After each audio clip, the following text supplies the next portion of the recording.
আসসালামু আলাইকুম এইচএসসি 26-এর সকল শিক্ষার্থীকে। তোমাদের এইচএসসির এই দ্বার প্রান্ত সময়ে সবচেয়ে গুরুত্বপূর্ণ হচ্ছে টেস্ট পেপার সলভ করা। কিন্তু অনেক আলসেমি কিংবা তুমি কোন কোশ্চেন সলভ করবা, কোন ক্যাটাগরি কোশ্চেন তোমার জন্য এইচএসসি পরীক্ষায় একটা দুর্দান্ত ইম্প্যাক্ট ফেলবে, এটা নিয়ে তোমরা অনেক কনফিউশনে থাকো।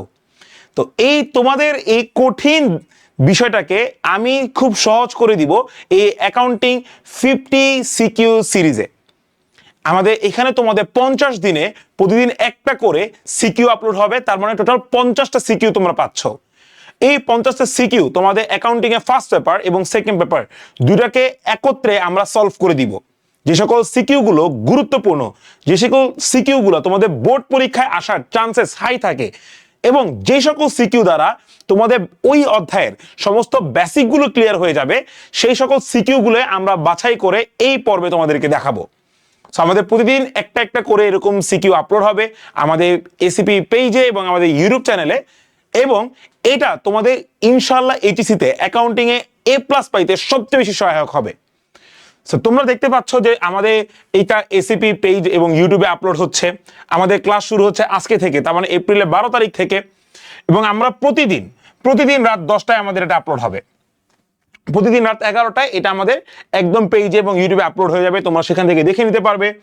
এবং তোমাদের অবশ্যই এই অধ্যায়ের অর্থাৎ যেই আমরা সিকিউ করাচ্ছি সেটা অবশ্যই নোট দিতে হবে। নোটটা কই দিবা? অ্যাকাউন্টিং উইথ বুলবুল ভাইয়া এই ফেসবুক গ্রুপটাতে। এই ফেসবুক গ্রুপে তোমরা এই নোটগুলো দিবে, এবং এই নোটগুলো দেওয়া যারা দিবে তাদের থেকে আমরা বাছাই করে প্রতি সপ্তাহে 2 জন করে আমরা মিশন FBS 2.0 অর্থাৎ তোমাদের অ্যাডমিশনের বেস্ট একটা কোর্সে তোমাদেরকে ফ্রিতে এনরোল করায় দিব। সো তোমাদের যাতে এই চান্সটা মিস না করো সেজন্য অবশ্যই আমাদের এই গ্রুপে জয়েন হয়ে যাবে অ্যাকাউন্টিং উইথ বুলবুল ভাইয়া, এবং এই ভিডিওটা দেখে তোমরা অবশ্যই কিন্তু নোটগুলো আপলোড করবে।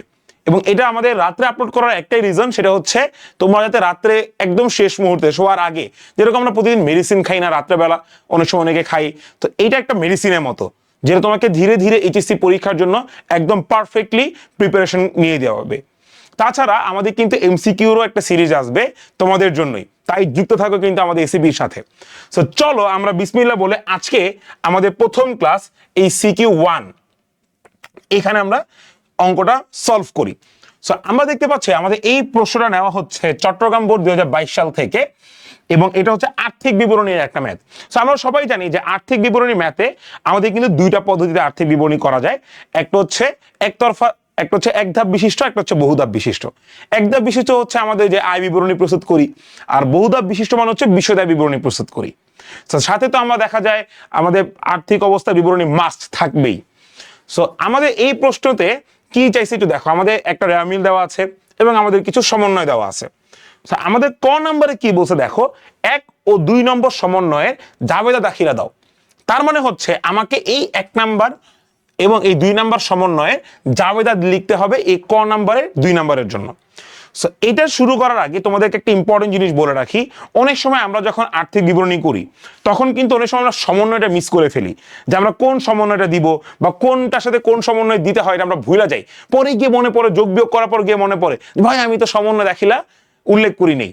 সেই জন্য তোমরা এখানে একটা জিনিস দেখবা যে এই যে ব্যবহৃত সাপ্লাইজ, সো এখানে কি সাপ্লাই সংক্রান্ত সমন্বয় না?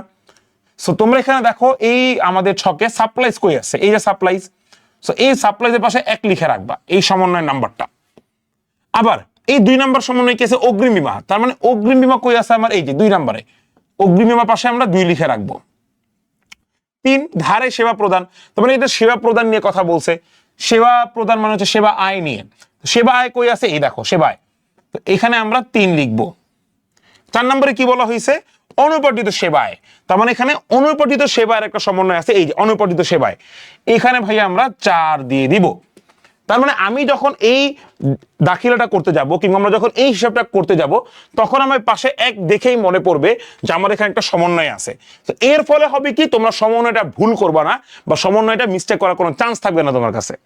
সো আসো আমরা বিসমিল্লাহ বলে আসলে ম্যাথ শুরু করি। সো ফার্স্টেই আমরা ক নাম্বারে এরকম একটা ছক কাটবো জাবেদার জন্য, অবভিয়াসলি এরকম একটা ছক কাটবো। ছকে আমাদের এখানে এরকম করে দিব। ছকটা কিন্তু ভাই খুব ইম্পর্টেন্ট। আমি বারবার বলি হিসাব বিজ্ঞানে তোমাদের যেহেতু একটা প্লাস পয়েন্ট হচ্ছে তোমাদের হিসাব বিজ্ঞানে কিন্তু কোনো আঁকা লাগে না। হিসাব বিজ্ঞানে কিন্তু আমাদের লাগতেছে না, ওই যে রাফ মার্জিন টানা লাগতেছে না। সো মার্জিন যদি টানা না লাগে তো সেই ক্ষেত্রে মনে রাখতে হবে আমার ছকটা যাতে পারফেক্টলি হয়। সো এখানে আমরা যে লিখবো তারিখ, এখানে লিখবো বিবরণ, এখানে লিখবো সূত্র। এখানে অনেকে অনেক কিছু লিখে, তোমরা এই ছোট ছোট যে ছকগুলা তোমার যদি মনে না থাকে যে ভাইয়া জাবেদার এই ছোট ঘরে আমি কি লিখবো, ভাই একদম কমন উত্তর, আলুর মতো যেরকম আলু সব সবজিতে যায়, কমন সূত্র লিখে দিবা। তোমাদের ছোট ছোট ঘরে কি লিখতে হবে সেটা যদি তোমার মাথায় না থাকে, এক কথায় সূত্র লিখে দিবা, সেটা হচ্ছে সব আলুর মতো সব জায়গায় যায়। এরপর আমরা এখানে লিখবো ডেবিট, এখানে লিখবো আমরা ক্রেডিট। ওকে, এবার আসলে আমরা ম্যাথ করি। 1 নম্বর সমন্বয়, তারিখের এখানে আমরা 1 নম্বর দিব। আমাকে একটু বলো এখানে কি ব্র্যাকেটে কিছু বলা আছে, ব্যাখ্যা দাও বা ব্যাখ্যা দিও না। যেহেতু কিছু বলা নাই তার মানে আমাদের এখানে ব্যাখ্যাটা দরকার, ব্যাখ্যা দিতে হবে আমাকে এখানে। 1 নম্বর সমন্বয় কি বলছে একটু পড়ো, ব্যবহৃত সাপ্লাইজের পরিমাণ। তার মানে আমাকে যে এখানে সাপ্লাইসটা দেওয়া ছিল, এই সাপ্লাইজ ছিল 30,000 টাকা। এই 30,000 টাকা সাপ্লাইজের মধ্যে আমার ব্যবহৃত হয়েছে হচ্ছে 20,000 টাকা। সো ব্যবহৃত যদি 20,000 টাকার সাপ্লাইজ হয় তার মানে কি এই 30,000 থেকে আমার 20,000 টাকার সাপ্লাইজ ব্যবহৃত হয়েছে, তার মানে আমার বাকি 10,000 টাকার সাপ্লাইজ এখনো অব্যবহৃত আছে, অব্যবহৃত আছে। সো আমার অব্যবহৃত আসলে কনসার্ন না। তো যতটুকু আমার ব্যবহৃত হয়েছে অলওয়েজ রিমেম্বার এটা হচ্ছে আমার কাছে সাপ্লাইজ খরচ। এটা আমি কি হিসেবে রিপ্রেজেন্ট করব, সাপ্লাইজ খরচ। তো তোমার কাছে 30,000 টাকার সাপ্লাইজ ছিল, সেখান থেকে তুমি 20,000 টাকার সাপ্লাইজ ব্যবহার করছো, তার মানে খরচ করছো। তার মানে কি সাপ্লাইজ খরচ হয়েছে, তার মানে সাপ্লাইজ খরচ হিসাব ডেবিট। যেহেতু সাপ্লাইজ ব্যবহার করছো বা খরচ করছো, তার মানে কি এখন 30,000 টাকার সাপ্লাইজ কি আর আছে? এখান থেকে যেহেতু 20,000 টাকা ব্যবহার করছো, তার মানে কি সাপ্লাইজ দাম কি সম্পত্তির ছিল, সেখান থেকে 20,000 টাকার সাপ্লাইজ কমছে, এত আমরা ব্যবহার করছি, তাই সাপ্লাইজ হিসাবকে আমরা তখন ক্রেডিট করব। তাহলে 1 নম্বর দাবিদারটা হবে হচ্ছে সাপ্লাইজ খরচ হিসাব ডেবিট, সাপ্লাইজ খরচ হিসাব ডেবিট। আর সাপ্লাইজ নামক যে সম্পত্তি সেটা হ্রাস পাইছে, তাই সাপ্লাইজ হিসাব ক্রেডিট, সাপ্লাইজ হিসাব ক্রেডিট। টাকার পরিমাণ হবে 20,000 টাকা, 20,000, এখানে 20,000। আর এখানে ভাই আমরা ব্যাখ্যাটা কি দিব দেখো, একটু মনোযোগ দিয়ে দেখো। ব্যাখ্যা দিব হচ্ছে সাপ্লাইজ খরচ, শেষ, বাস। এবার আমরা এটা ক্লোজ করে দিব। এবার আসো আমরা 2 নম্বর জাবেদারা দেখি। 2 নম্বর জাবেদা বা 2 নম্বর সমন্বয় জাবেদারা কি বলছে। বলছে অগ্রিম বীমার 3/4 অংশ মেয়াদ উত্তীর্ণ হয়েছে, মানে 4/3 অংশ মেয়াদ উত্তীর্ণ হয়েছে। অগ্রিম বীমা কি? অগ্রিম বীমা হচ্ছে অগ্রিম ব্যয়। অগ্রিম ব্যয় হচ্ছে আমার কাছে এক প্রকার সম্পদ। তো সম্পদের 4/3 অংশ মেয়াদ অতিক্রান্ত হয়েছে, মানে হচ্ছে অগ্রিম বীমার 4/3 অংশ আমি ব্যবহার করছি বা 4/3 অংশ আমার খরচ হয়েছে। তার মানে হচ্ছে তোমাকে যদি আমি এখানে বলি অগ্রিম বীমা ছিল কত আমার 25,000, তার মানে হচ্ছে এই 25,000-এর 4/3 অংশ আমার ব্যবহৃত হয়েছে, কিংবা এই 4/3 অংশ আমার খরচ হয়েছে। তার মানে কি আমার 4/3 অংশ খরচ হয়েছে, বাকি 1 ভাগ খরচ হয় না, সেটা সম্পদ, সেটা আমার কনসার্ন নেই এখানে। এখানে বলছে মেয়াদ অতিক্রান্ত হয়েছে, তার মানে মেয়াদ শেষ হয়েছে। মেয়াদ শেষ মানে হচ্ছে ভাইয়া আমি খরচ করছি, আমি একটু ব্যবহার করছি। তাহলে 4/3 অংশ আমি কি করছি, ব্যবহার করছি। ওই ব্যবহার করা মানে হচ্ছে আমার বীমাটা খরচ হয়েছে। তো বীমা যেহেতু খরচ হয়েছে তাহলে বীমা খরচ হিসাব ডেবিট। আর যেহেতু আমার বীমা খরচ হয়ে গেছে, আমার কি এখন অগ্রিম বীমা নামক সম্পদটা কি আর আছে? মনে করো 5 টাকার অগ্রিম বীমা ছিল, সেখান থেকে আমি 2 টাকার বীমা খরচ হয়েছে, তাহলে আমার কি 2 টাকা অগ্রিম বীমা নামক যে সম্পত্তিটা ছিল, যেহেতু খরচ হয়েছে তার মানে ব্যবহার হয়েছে, তাহলে কি আমার ওই 2 টাকার কি সম্পদ আছে? আর ওই 2 টাকার সম্পদ হ্রাস পাইছে, তার মানে অগ্রিম বীমা নামক আমি সম্পদটা কমায় দেখাবো 2 টাকার। সো জিনিসটা হচ্ছে এইটাই। সো ভাইয়া 25,000-এর যদি আমরা হিসাব করি 25,000 ভাগ 4 গুণ 3, তার মানে হচ্ছে 18,750 টাকার আমার বীমা খরচ হয়েছে, প্লাস এই 25,000 থেকে এই 18,750 টাকার অগ্রিম বীমা হ্রাস পাইছে, মানে অগ্রিম তো সম্পদ, যেহেতু আমি এখানে খরচ হয়ে গেছে তাহলে কি এখন আর এই টাকার সম্পদটা নাই, এই টাকার সম্পদটা হ্রাস পাইছে, তার মানে অগ্রিম বীমা হিসাব ক্রেডিট করে দেখাবো। সম্পত্তি হ্রাস পাইলে কি হয়? কমে যায়। ও যেহেতু সম্পত্তি বাড়লে ডেবিট, হ্রাস পাইলে ক্রেডিট। তার মানে তখন আমি এখানে জাবেদা কি দিব ভাইয়া? দেখো,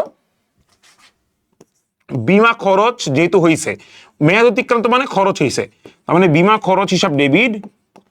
আর যেহেতু আমি বিমাটা ব্যবহার করছি, বা আমার যেহেতু অগ্রিম বিমা থেকে ব্যবহার করছি, তার মানে আমার এত টাকা সম্পত্তি নাই, তাই অগ্রিম বিমাকে আমি কমায় দেখাবো, সম্পত্তিটা হ্রাস পাইছে। তার মানে হচ্ছে অগ্রিম বিমা হিসাব ক্রেডিট। কত টাকা ভাইয়া? 18,750 টাকা। 18,750 টাকা। অনেকে ভাইয়া এখানে তোমার যোগফল দেখাও, যোগফল দেখাইতেও পারো, যোগফল না দেখাইতে পারো, এটা কোনো ম্যান্ডেটরি বিষয় আমাদের না। এইটুকু হচ্ছে আমাদের ক নাম্বারের জন্য। তার মানে হচ্ছে আমাকে দুইটা জাবেদা যাইছে, আমি দুইটা জাবেদা দিছি। এবার আমি খালি এটা ব্যাখ্যাটা কি দিব ভাইয়া? ব্যাখ্যা দিব হচ্ছে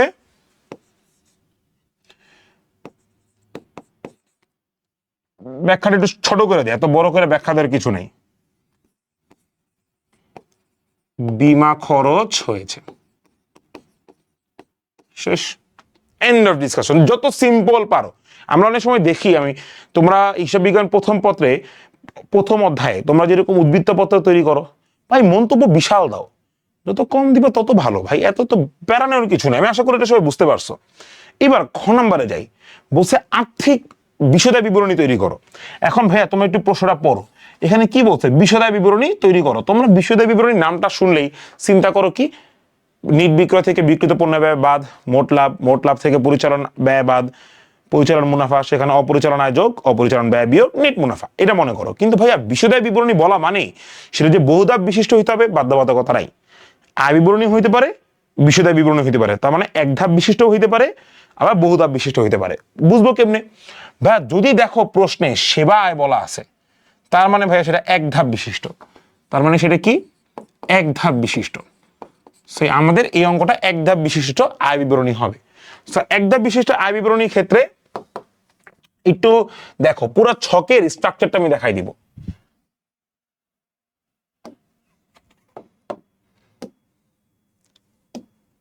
ফার্স্ট এরকম একটা পুরো ছক নিবা, বিসমিল্লাহ বলে পুরো একটা ছক নিবা। উপরে একটু কমাই দিই, উপরে লিখবো তো। আমাদের ছকে কি কি করি? এমন একটা টান দিই, টান দিয়ে এখানে লিখি বিবরণ, টাকা, টাকার তিনটা ছক থাকে। আর উপরে কি লিখবো সেটা দেখো। আমাদের প্রতিষ্ঠানের নাম কি ভাইয়া? প্রতিষ্ঠানের নাম মনে হয় আমাদের দেওয়া নাই, বা আমরা এখানে মনে করো তোমাদেরকে দেখানোর জন্য দিয়ে দিচ্ছি। উপরে লিখবা ভাইয়া কোম্পানির নাম, এরপর লিখবা হচ্ছে আয় বিবরণী,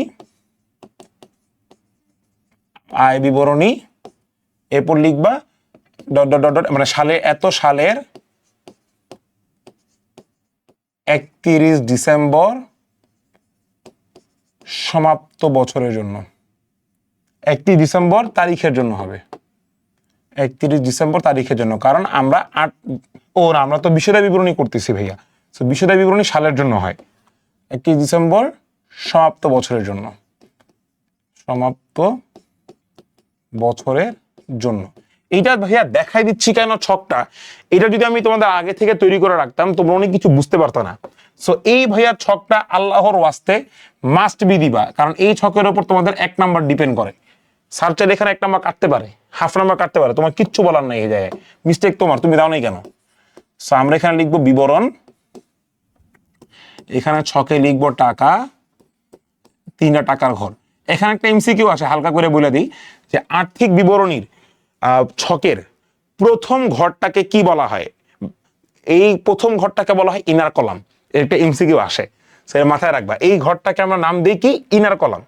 সো ওকে, আসো, যেহেতু আমাদের এখন আয় বিবরণী বলা হয়েছে ভাইয়া, হ্যাঁ, সো আয় বিবরণীতে আমাদের বেশি ঝামেলা নেই। আয় সমূহ সবগুলো যোগ করব, এখান থেকে ব্যয় সমূহগুলো বিয়োগ করে দিব। It is as simple as that. So আয় সমূহের মধ্যে ফার্স্টে আমাদের এখানে কি কি আছে আমি এটা আইডেন্টিফাই করে ফেলি। আয় সমূহের মধ্যে ফার্স্টেই আছে হচ্ছে সেবা আয়, সেবা আয় আছে, এবং ভাড়াটারা তো এগুলো সব খরচ। এরপর সেবা আয়, এরপর আমাকে একটু এখানে বলা আছে, যেরকম দেখো, এই যে ধারে সেবা প্রদান করা হয়েছে, এই যে সেবার সাথে 3 নাম্বার সমন্বয় যায়, অনুপার্জিতের সাথে 4 নম্বর সমন্বয় যায়, এটার সাথে 1 নম্বর সমন্বয়, এটার সাথে 2 নম্বর সমন্বয়। সো সেবায়ের সাথে একটা সমন্বয় আছে ধারের সেবা প্রদান। তো ভাইয়া ধারের সেবা প্রদান মানে হচ্ছে ভাইয়া অলিখিত সেবা, অলিখিত সেবা এটা আরেকটা নাম। সো এইটা ইউজুয়ালি আমরা আয়ের সাথে যোগ করি। আর 2 নম্বর একটা জিনিস দেখো, অনুপার্জিত সেবা আয়, এটা যে বলা আছে অনুপার্জিত সেবা হচ্ছে দায়। সো এই অনুপার্জিত সেবা আয়ের একটা সমন্বয় হচ্ছে আয় অর্জিত হয়েছে। অর্জিত মানে হচ্ছে সেবা আয় হয়েছে। অনুপার্জিত আয় মানে কি, যে আয়টা এখন অর্জিত হয় নাই, আমি এটা সেটাকে আয় হিসেবে দেখাবো না, কিন্তু যতটুকু অর্জিত হয়েছে সেটা তো আমি আয় হয়েছে, সেটা তো আমি আয় হিসেবে দেখাবো। সো এই অনুপার্জিত আয়ের 2/1 অংশ অর্জিত হয়েছে, সো যতটুকু অর্জিত হয়েছে সেটা আমি সেবা আয়ের সাথে যোগ করে দেখাবো। তাহলে দুইটা আইটেম আছে আমার যোগ করার মতো। তাহলে সেবা আয় কত দেওয়া ছিল, 90,000।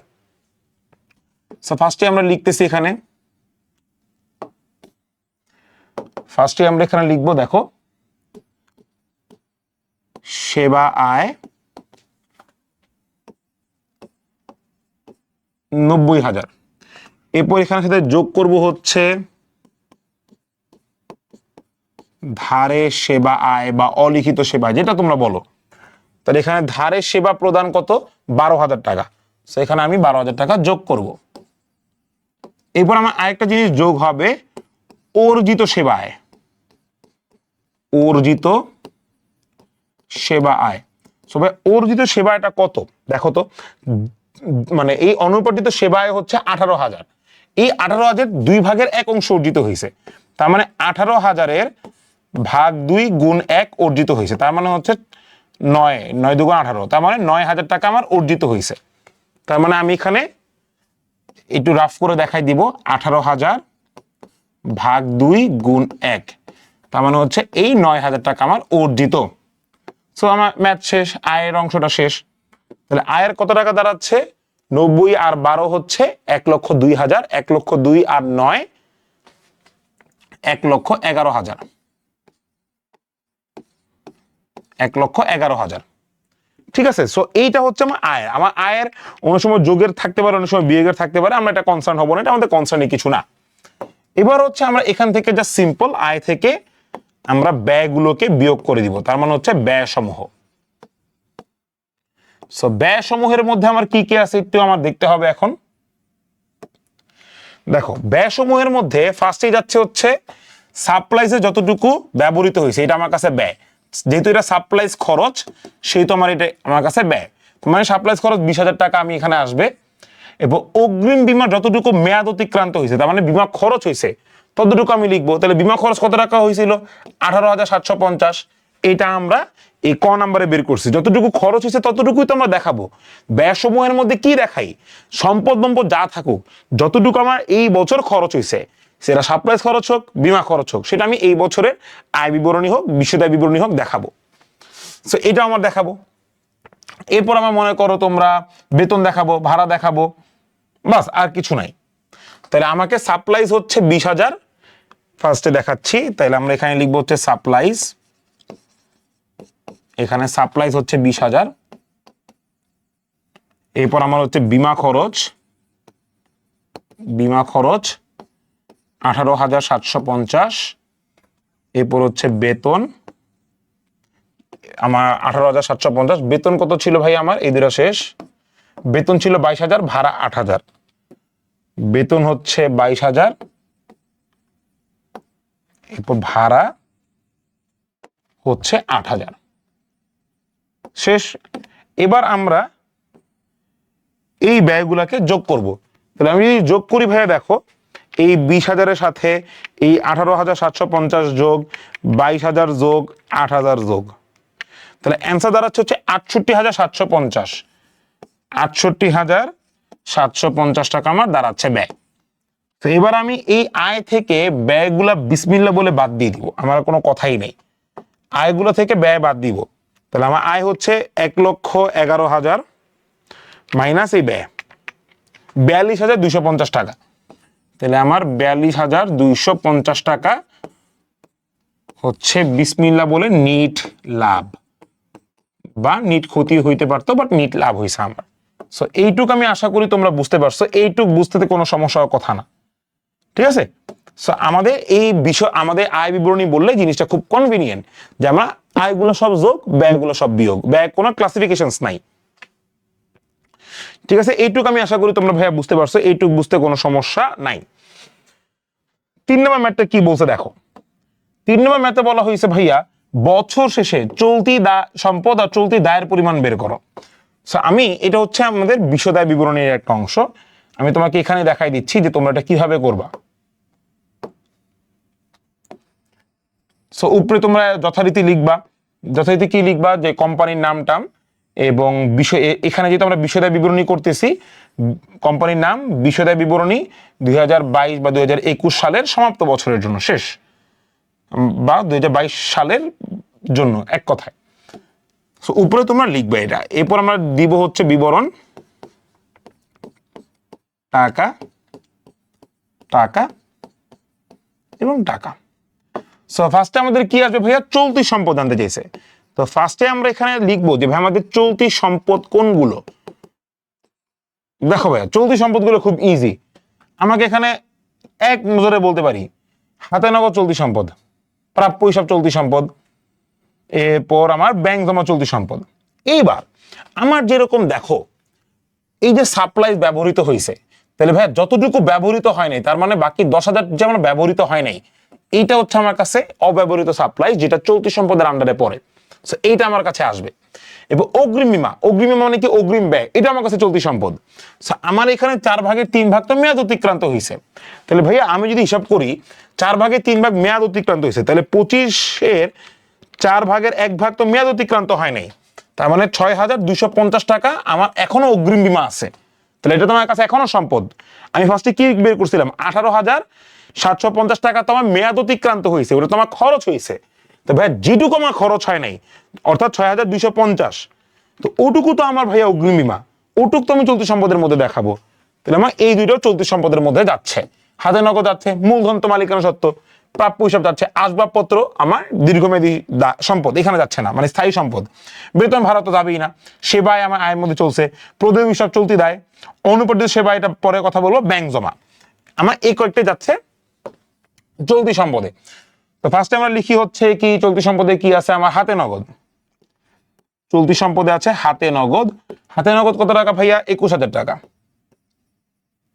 এরপর আমার কাছে আছে প্রাপ্য হিসাব, প্রাপ্য হিসাব আছে হচ্ছে আমার কাছে 26,000 টাকা। এরপর আছে হচ্ছে আমার কাছে ব্যাংক জমা, ফার্স্টে সহজগুলো লিখে নিচ্ছি। হ্যাঁ, ও প্রাপ্য হিসাবের সাথে এটা যোগ হবে, একটা জিনিস বলিনি, এ ধারে সেবা প্রদান যেটা এখন লেখা হয় নাই, এটা ভাইয়া প্রাপ্য হিসাবের সাথেও যোগ হবে, কারণ তুমি তো ধারে সেবা প্রদান করছো, ধারে সেবা মানে কি, ধারে হইছে, এটা আমার কাছে প্রাপ্য হিসাব তৈরি করছে, এটা আমার প্রাপ্য হিসাবের সাথেও যোগ হবে। তার মানে আমার কাছে এই 26,000 টাকায়, এই 26,000 টাকার সাথে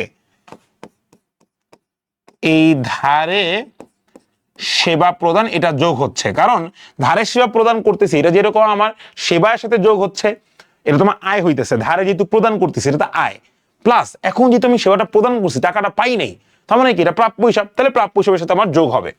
তাহলে ধারের সেবা প্রদান কত, 12,000 টাকা আমার এখানে যোগ হইতেছে। ওকে, তাহলে 26 আর 12 হচ্ছে 38,000 টাকা, 38,000 টাকা লিখলাম। এরপর হচ্ছে ব্যাংক জমা, এরপর ব্যাংক জমা, ব্যাংক জমা কত ভাইয়া, 34,000। এইবার যেটা বললাম অব্যবহৃত সাপ্লাইস, অব্যবহৃত সাপ্লাইস, অব্যবহৃত সাপ্লাইস কত ভাইয়া ছিল, 10,000, 10,000 আমার চলতি সম্পদ। এরপর হচ্ছে অগ্রিম বীমা, অগ্রিম বীমা কত ছিল, 6,250 টাকা, এইটা আমার কাছে চলতি সম্পদ। তাহলে এইগুলো এবার সবগুলো বিসমিল্লাহ বলে যোগ দিয়া যা পাবো সেটা হচ্ছে আমার চলতি সম্পদের মধ্যে আসে। তাহলে আমার এখানে আসতেছে হচ্ছে 21,000 যোগ 38,000 যোগ 34,000 যোগ 10,000 যোগ 6,250 টাকা, তার মানে হচ্ছে 1,09,250 টাকা হচ্ছে আমার চলতি সম্পদ, 1,09,250 টাকা হচ্ছে চলতি সম্পদ। শেষ, এন্ড অফ ডিসকাশন। এবার আসতেছে ভাইয়া চলতি দায়। তাহলে ভাই আমি এখানে চলতি দায়ের মধ্যে কি কি আনবো, বেশি কিছু না, চলতি দায়ের মধ্যে আইটেম কম আমার। চলতি দায়ের মধ্যে আমার কাছে আসবে হচ্ছে ফার্স্টেই প্রদেয় হিসাব আসবে, আর অনুপঠিত সেবায়ের একটা অংশ আসবে। অনুপঠিত সেবায়ের অংশটা মানে কি ভাই, একটা জিনিস তোমরা একটু দেখো, সেটা হচ্ছে অনুপঠিত সেবায়ের 2/1 অংশ অর্জিত হয়েছে। তার মানে আমার 18,000-এর যে 2/1 অংশ অর্জিত, সেটা তো আমার কাছে অর্জিত হয়ে গেছে। বাকি যে এক অংশ আছে, তার মানে বাকি যে 9,000 টাকা আছে, 9,000 টাকা তো অর্জিত হয়েছে, সেটা তো আমি আয় হিসেবে দেখাইছি। কিন্তু যেটা অর্জিত হয় নাই সেটা তো আমার কাছে দায়। অনুপঠিত আয় কি এক প্রকার দায়। কোন ধরনের দায়? চলতি দায়। আমার এখানে দুইটা হিসাব আসবে, একটা হচ্ছে প্রাপ্য হিসাব আসবে, আর একটা হচ্ছে অনুপঠিত সেবায় আসবে। তাহলে প্রদেয় হিসাব আসবে, প্রদেয় হিসাব কত টাকা আমার ভাইয়া? প্রদেয় হিসাব হচ্ছে 23,000 টাকা। প্রদেয় হিসাব 23,000, আর হচ্ছে অনুপার্জিত সেবায়, অনুপার্জিত সেবা আয় 9,000 টাকা। সো এবার 23,000 আর 9,000 যোগ করলে হয় 22,000 টাকা আমার চলতি দায়। এন্ড অফ ডিসকাশন, ম্যাথ এখানেই শেষ। তোমাকে জাস্ট একটু বুঝতে হবে সমন্বয়গুলো কই যাচ্ছে, আমার চলতি দায়ের মধ্যে কোন কোন আইটেমগুলো আছে, চলতি সম্পদের মধ্যে কোন কোন আইটেম আছে। তোমাদের আর্থিক বিবরণী অনেক সমস্যা আছে আই নো, সো সেইগুলো তোমরা আমার আর্থিক বিবরণী প্লেলিস্ট আছে অ্যাকাউন্টিং উইথ বুলবুল এই গ্রুপ, এই ইউটিউব চ্যানেলে তোমরা প্লেলিস্টটা দেখলে এই আর্থিক বিবরণী নিয়ে সমস্ত সমস্যা কেটে যাবে আই বিলিভ। আর যা যা আছে আমাদের প্রাথমিকভাবে সেবা আইডি আজকে দেখাইছি, আমাদের হয়তো পরবর্তী এমসিকিউতে আমি কোনটাতে আর্থিক বিষয়টা বিবরণী নিয়ে বা আর্থিক অবস্থা বিভিন্ন ডিটেলস আলোচনা করব। সো এইটা এমসিকিউটা আমাদের দুইটা এমসিকিউ আসবে আর্থিক বিবরণী থেকে। সো হাই চান্স আমাকে সেবা নিয়ে একটা ম্যাথ আসবে। সো সেবা এবং বিষয়দায় বিবরণী দুইটা নিয়ে যদি একটা ম্যাথ আসে, সো মনে রাখবে একটা ম্যাথ ইজি হবে, একটা ম্যাথ কঠিন হবে। তো তোমাকে এইগুলা জাস্ট সমন্বয়গুলো একটু বিসমিল্লাহ বলে মাথায় রাখতে হবে যে ভাইয়া সমন্বয়গুলো আমার কোথায় কোথায় যাইতেছে এবং কি কি হিসেবে যাচ্ছে। সো আমি আশা করি আমাদের এই এমসিকিউ 1 এইটা দিয়ে, সিকিউ 1 দিয়ে তোমার এই সেবা আইন নিয়ে যত ইস্যু আছে ইনশাল্লাহ সবগুলো শেষ হয়েছে। সো এমসিকিউ 2-তে কোন অধ্যায় থাকতেছে বা কোন এমসিকিউ নিয়ে থাকতেছে সেটার জন্য ওয়েট করো তোমরা। তো দেখা হচ্ছে আমাদের সিকিউ পর্ব 2-এ।